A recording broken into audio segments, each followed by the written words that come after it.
Yes, folks, hello, welcome once again to MoDXtra Games and Collectibles. It's time for another action figure review here on the channel. And as you can see on the screen right now, today's installment is going to be taking a closer look at the G.I. Joe Classified Series Nemesis Immortal figure. That's right, boys and girls, we're going to be taking a look at the 1027 convention exclusive. So stick around, I'm going to be giving you all the ins and outs, ups and downs that you need to know about Nemesis Immortal if you've been thinking about picking one up for yourself. Or, you know, if you've not watched a bazillion other reviews already, because it's dropped in the States weeks before it came here in the UK. You know, but I'll do my thing anyway, because I've got thoughts to share. So if you've been thinking about picking one up, or if you're just interested in my thoughts, then I'll walk you through the packaging experience if you're a mint in box collector. Then we'll talk about the figure, talk about the aesthetic and the visual experience, talk about the articulation and poseability, have a little walkthrough of all the accessories, and then pop him next to a couple of other classified figures to see how he shapes up. And with all that said and done, I should have shared a good, thorough wealth of review thoughts with you. So let's get into it, and let's dive back in time to past Chris, who's going to show you the box on the day Nemesis Immortal arrived on my doorstep. Right, here we go then, folks. This big boy arrived on my doorstep this morning. Here we go. We've got the G.I. Joe Classified Series Nemesis Immortal. Let's just take a quick look at the packaging experience for the mint in box collectors. So we've got big windowed front there showing off the figure and all the goodies. Got this kind of Cobra-La sort of, the biological creature tech stuff kind of motif in the background and all around the packaging there. Marked up as a Cobra character, obviously. So that's good. Folks like a nice window to take a peek at the character. Then on the back here, we can see that it's 140 in the line. Got the large digital render image showing off the figure in action. They've gone for the alternative head sculpt there. This is heavily inspired by a scene from G.I. Joe, the movie, the trial of Cobra Commander there. If you're interested in packaging Easter eggs, in fact, check out my Easter egg video I don't know, in one of my playlists on my channel. A few little breakout windows here with some highlighted features, legal bollocks and malarkey. Import sticker here. Mine's come over from Hong Kong via In Demand Toys here in the UK. Big shout out to those guys doing sterling work for us hungry G.I. Joe collectors over here. We've got the data card down here, folks. Let's learn about Nemesis Immortal together. I know my G.I. Joe lore upside down and inside out, so it should be able to give you a nice view of the character. And we'll start here with this little lightning bolt.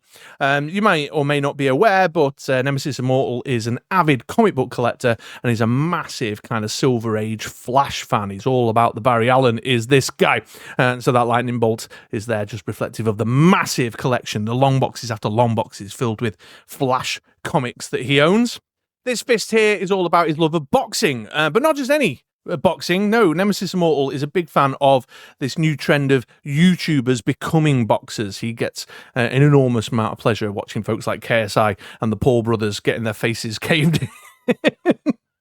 This little dumbbell here, this is about Nemesis Immortal's favourite holiday destination. Nemesis Immortal likes to go hang out in California, Venice Beach, go meet up with the bodybuilders out on the beach and just do some work, you know, on the... I don't know any muscle names, just do some work. And then finally, this is a volleyball net. He's such a lover of the beach that after he's had a bit of a workout with his big swole bros on the beach, goes and plays a little bit of volleyball. You know, chats up the ladies, pretends he's Tom Cruise. The Cobra-La kind of pattern and motif carries on all around the top and the sides here, look. See on that side there, he's too big for my light box. And then finally, we've got this lovely piece of artwork on the side of the box there. I really like that one. Really menacing, big old nasty bastard. Right, so there we go. That's Nemesis Immortal packaging rundown. I'm going to go away and get this bad boy opened up, get some good in-hand man-child play time done so I can gather some good solid review thoughts. So stick around. Future Chris is going to swing back and share those review thoughts in 3, 2, 1... All right, then, well, let's get started talking about the aesthetic qualities of the figure. Let's talk about the visual experience with Nemesis Enforcer here. Stroke Nemesis Immortal. Like many others, I will just casually interchange that. They did explain, didn't they? They did explain why they changed the name, I think, at some point on a live stream, but I paid it no attention. And Enforcer obviously sounds too aggressive or something, or it's a licensing thing. Anyway, whatever, who gives a shit. I'm just going to, casually interchange between the two phrases through the entirety of the review, folks. but I'm obviously referring to one and the same. But here he is, head-to-toe view, and clearly you can see that this is a pretty classic G.I. Joe classified approach, where they've taken those vestigial elements of the vintage look of the figure from, G.I. Joe the movie and the vintage actual figure from, whenever it was, 86, 87. But they've modernized it, contemporized it in the kind of classified reinterpretation kind of way. So all your kind of key visual identifying factors are there. He's a big, thick boy with, the purple and red color scheme in there. He's got the wings, the kind of core visual elements, parts of his identity are there in terms of the kind of carapace armor stuff and the chest piece and that, but they've obviously taken a look at what it means to bring him to life in the 6-inch plastic form and made it a little bit of their own. Moving in a little bit closer then, let's take a look at the head sculpt to start, and you can see that there's lots to like up here.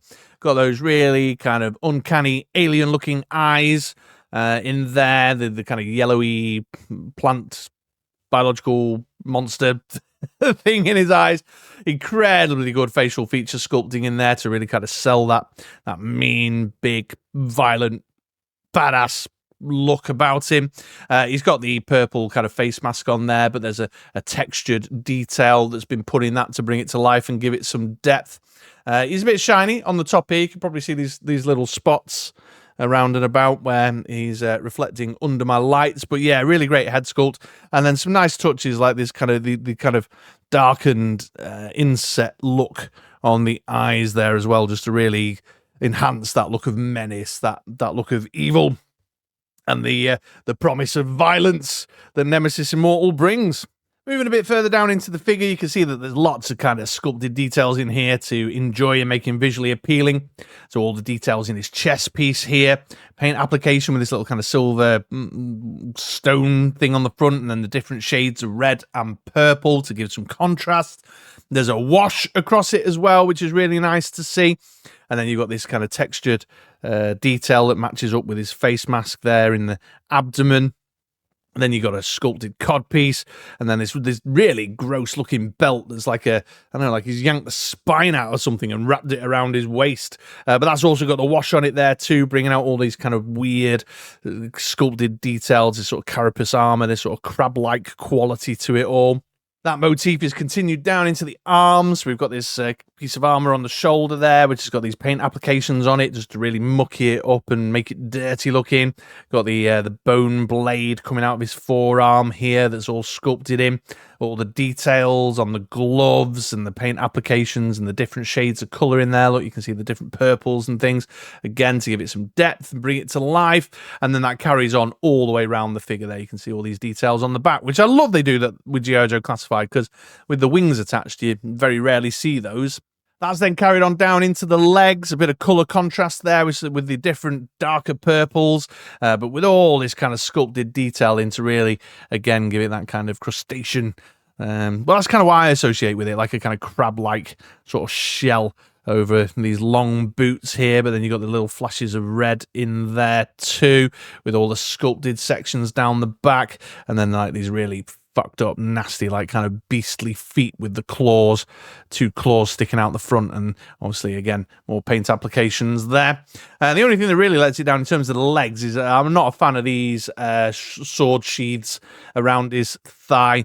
I think the more plastic quality of that stands out, particularly when, colour scheme-wise, they don't match up very well with the other kind of bone-coloured sections of his body. I realise that the idea is these are actually, organically part of him, and these have been strapped on, but they kind of stand out as a bit plasticky, even though they have actually put in some textured details and some sculpted details and some different colours to bring it to life too. I'm just not a fan of them, and practically they're a bit pants as well when you actually put the swords in them. Yeah, all the colour scheme and the sculpting is really great on him. That carries on into the little kind of plug-in backpack that holds the wings. So we've got a couple of little armor pieces there that match up with his shoulder pieces. Got this fairy bit there across the middle, and again, got that wash and that paint in there to bring it to life, and a little splash of kind of like light blue too, a little bit more colour contrast. And then all the sculpted details down the arms and then into the wings. I mean, look at the wings, the texture detail in the main What's this bit on a wing called? Well, anyway, that main bit that's not feathers, but we've got that kind of batwing vibe around it, the little claws on the end, little section, little chunk been knocked out in the heat of combat there, and little chipped away bits just to really bring it to life. Now, the wings look weird to me. The choice to have the arms going downward and then the body of the wings kind of coming up in this L shape here. Doesn't quite look right to me. So what I've done with it, let me just do it off camera and I'll bring it back in a sec. There we go, like that. So what I've done is, because I'll talk about articulation in more detail in a second, but because these joints here are pegged in on the main body of the backpack there, and then on this little bit that comes out here, you can swivel it all the way around. And so I've just kind of switched it about. I've swiveled them round so the wings have got this sort of downward motion rather than that upward motion that they have as he comes out the box, and I feel like that looks a bit better from the front. That just feels better to me, a bit more bat-like, you know what I mean? So give it a go for yourselves, see what you think. Try to use the pegs in there and swivel them around. So aesthetically, yeah, I'm giving it a thumbs up. I think there's a lot to like in this guy. I mean, your mileage will vary. You know, there's clearly folks out there who are just like, I am not into this balmy Cobra-La crazy shit. It's not for me. I don't find it aesthetically pleasing, and that's fine. But I think in terms of implementation, the sculpting, the paint washes, the attention to detail, all looks really great. And the only criticism I've really got is that weird choice to put the wings the other way around. But I feel like that's generally fixable and is in the realms of like the articulation decisions you can make for yourself anyway. So yeah, I'm liking it. I think he really stands out. Got a lot of shelf presence and looks like suitably beastly and massive and menacing and violent. And that's awesome. That's just exactly how you want your Nemesis Immortal to be. So yeah, I'm definitely on board. So there you go, folks. There's the aesthetic rundown. Let's now take a closer look at the articulation and posability. Okay then, folks. Well, as always, I've put the timestamps in down below. So if you feel like you've seen the articulation rundown on one G.I. Joe classified figure, you've seen it all, you're not interested, that's fine. Just jump ahead to the accessories, use the timestamps, the chapters in the I don't know, you know, the thing, the red line thing at the bottom. The chapters are there anyway. But if you're interested to hear a little bit about some of the more unique aspects of Nemesis Immortal, or hear some of my thoughts about how poseable he is, or even just interested in seeing the wings, I'll timestamp the wings in maybe, then stick around, I'll walk you through it. So starting with the head then, it's the standard ball in the base of the head, ball at the bottom of the neck, which gives you full 360 spin around. He's got okay down. His up's not fantastic though, because of the way the back of his armor plating is sculpted there. It really gets in the way of the up, which has frustrated me actually sometimes, because you know, in some of the flight posing and stuff that you want to do with him, you kind of want his head looking more up, so that's been a bit of a pain. Then moving down into the shoulders, it's the butterfly joint there, so you've got a bit of shuffle back and forth. The shoulders are then pegged in with a hinge in the armpit, so you can get up to the T shape about there. Obviously obscured a little bit by the armor pieces on his shoulders, which are also articulated in there. Can you see that under there? However, the way they've fitted that to his shoulder means that the full 360 is not affected by the placement of the shoulder pieces. Got the swivel there at the top of the bicep and tricep. You got a pinless elbow that'll get you up to there. Then something quite unique for a G.I. Joe Classified Series figure, there is a swivel at the top of the glove line here, which I think is quite useful if you're trying to sort of do some posing and make him look like he's getting some use out of his little forearm blades, bone blades here. And then the hands are pegged in as usual, so you can swivel all the way around in the wrist joint there. And then the hands have got up and down hinges in them. This little piece here on the back of the glove, get him in focus for you folks, is a little obstructive, but it's fine. Then into the main body, we've got the kind of chest cut here. What's that? A barbell joint, which gives you some swivel and a little bit of crunch in there. And then the standard G.I. Joe Classified Series ball joint at the waist, again giving you more swivel and you know, kind of twisty range of motion. This means that he's not got a great forward or a great back particularly. And as you probably noticed as I've been manhandling it, mine's a bit weebly wobbly loose, look. Weebly wobbly, Mr. Blubby, Nemesis Blubby. Then moving down into the groin area, it's the drop-down joints with the ball hinges, so you can get that down for a nice range of motion to come forward for a kick. You can Russian ballet split to about there, probably a bit further if I spin it right, yep. And there's a little bit of swivel and twist at the top there. Then we've got a thigh cut, kind of. It's really high up. The thigh cut here is on the boot line, where this kind of tall thigh cut piece of armor that's growing out of him, or the dead Cobra-La crab thing that he's cut up to make his leg pieces out of. So the thigh cut's quite high up there, the boot cut, but nice to see that it's disguised and obscured by the sculpt design of the figure. You got a pinless double knee that'll get you up to there. No boot cut down here at the bottom of the leg, though. And then we've got the hinge and rocker on the ankles for the feet articulation. Although, again, what I will say is that the sculpt design here, the way that piece of foot comes up quite a bit, and then the way the the heel curves up around the leg, means that his forward, it only gets to about there, which is actually quite awkward for some of the posing that you want to do for him. It's a bit limiting. They could have done with just a tiny bit more movement in the ankle back that way, and that's got in the way of some of my articulated enjoyment of this figure.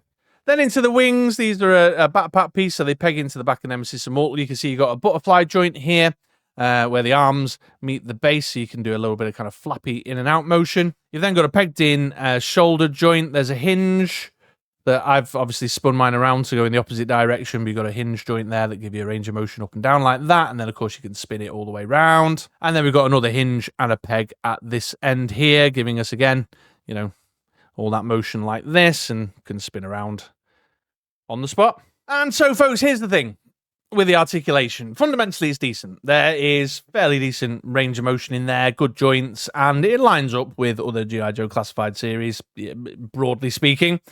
But for some reason, he has just not clicked with me at all, and I find him very difficult to pose. And there's a few reasons I think explain that.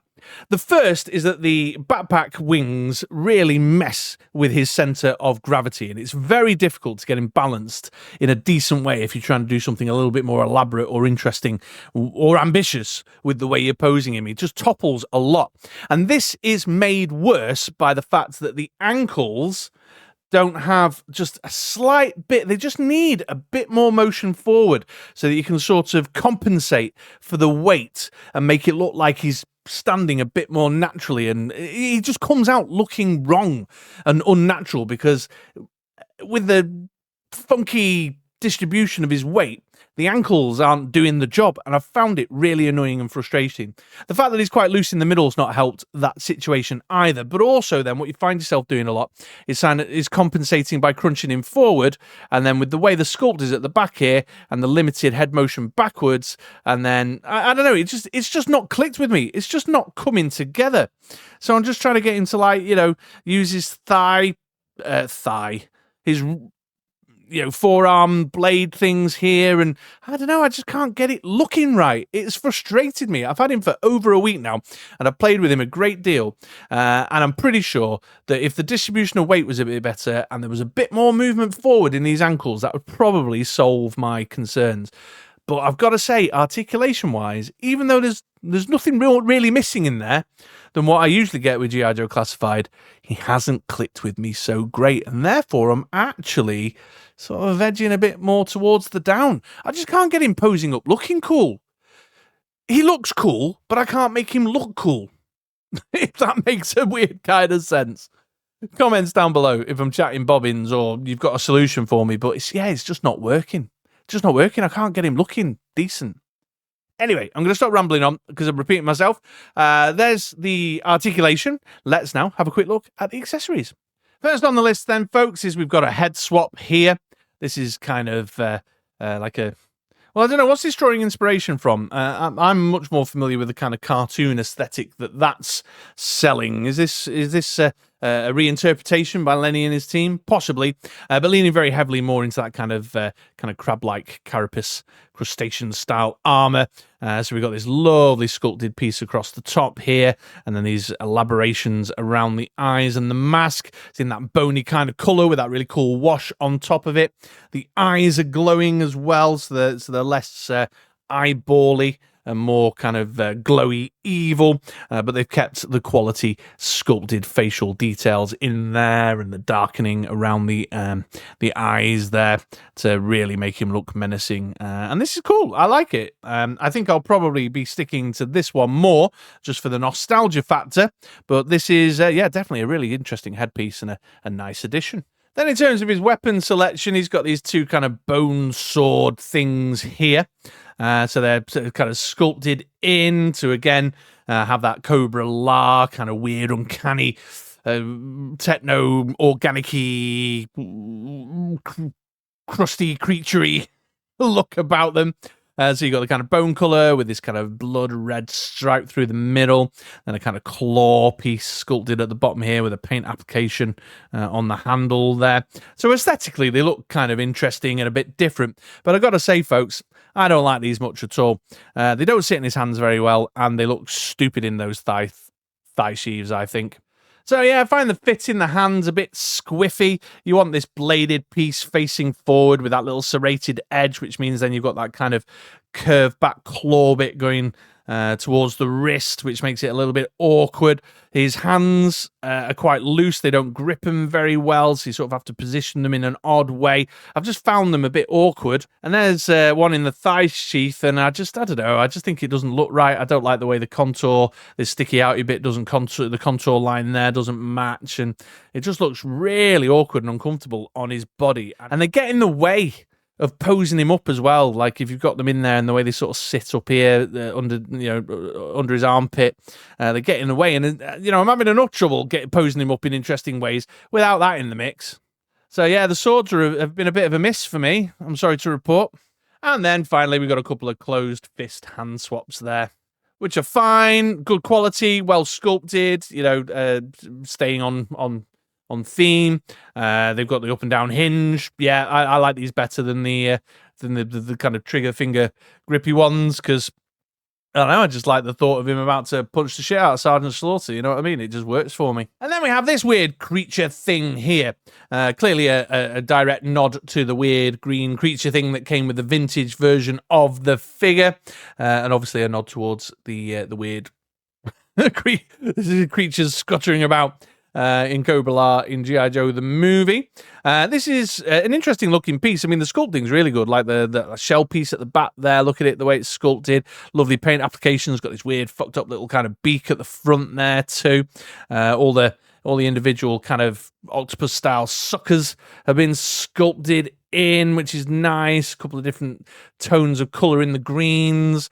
You've got, it's all bendy wire in there, so it's, you can manipulate it if you want to set it up to be sort of leaping towards a Joe face hugger style, like that, so that's all good. And then it's got the peg on the underside there, so you can peg him into his back like the vintage figure used to. There we go, like so there, which just looks a bit daft to me. I get it. They've thrown it in for that nostalgic vintage nod, but yeah, I'm not a fan. I'd rather use it as kind of like a little creature companion, to be honest, scuttering around beside him and attacking Joes and chewing their face off with this weird, creepy beak. So the accessory selection is all right. It's decent. I think I would argue that it's a little underwhelming given the kind of convention exclusive deluxe price tag that this guy came with. But I suppose from their perspective, they would argue that whole massive backpack wing piece is an accessory in its own right. And they'd be correct. I've put it in the aesthetic review part because he came out the box with it on, but it is an added on feature. I just feel like, I don't know, the stuff's not helping me storytell with him or get super cool poses. I don't know what I would have liked. Maybe some of those weird bug grenade things or something. I'm not sure what I would have thrown in, but it just feels a little light for what it is. But what we do get is well put together. Even this weird, creepy, green, skittering, like bird crab octopus thing. Well, it's not a bird. Octopuses have got weird beaks, haven't they? So, I don't know. I don't know what I'm talking about. Stop talking about bird crab things, Chris, and review the figure. So yeah, I'm gonna. It's a tentative thumbs up. I don't know. I'm not sure. Because there's more I dislike than I like, which is a shame. you know. But there you go. There's the accessories. So let's now have a very quick peek, because this is running long. Let's have a very quick peek at Nemesis Immortal next to a couple of other classified figs. All right, folks, well, here is Nemesis Enforcer next to Serpentor. You can see that Serpentor is a little bit taller and probably about as wide, actually, which, you know, scaling-wise is a bit unusual, but you can get the two of them together and, you know, get on your living room floor, get down on the carpet and yell stuff like, "Ah, Nemesis Enforcer, help me!" and stuff like that, if you were so inclined. Here he is next to Sergeant Slaughter, if you wanted to reenact that particular rivalry. What does it say? The big bat's mine. And here he is next to other recent big, thick boy, Road Pig. All right then, folks, well, here is Nemesis Enforcer going round on the turntable so you can get a nice 360 view of the figure. And while you're having a peek at that, I'll share some final thoughts. And yeah, he's all right. I'm actually a little disappointed, if I'm being perfectly honest.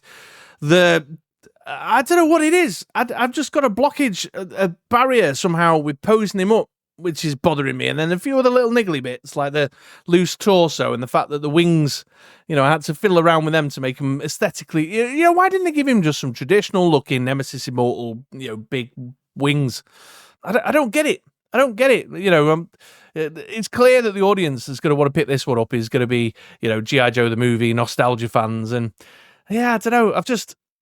I found it really hard to play with and enjoy the way I wanted to. And I think my expectations were high. I think it's reasonable to say that that's some part of my expectations perhaps being over what was deliverable, but I just can't get him looking cool on the shelf. And I've found that a bit annoying. And that might just be me. You know, I'm happy for you to jump in the comments below and say, Chris, that's just your posing talent. You lack imagination and skill.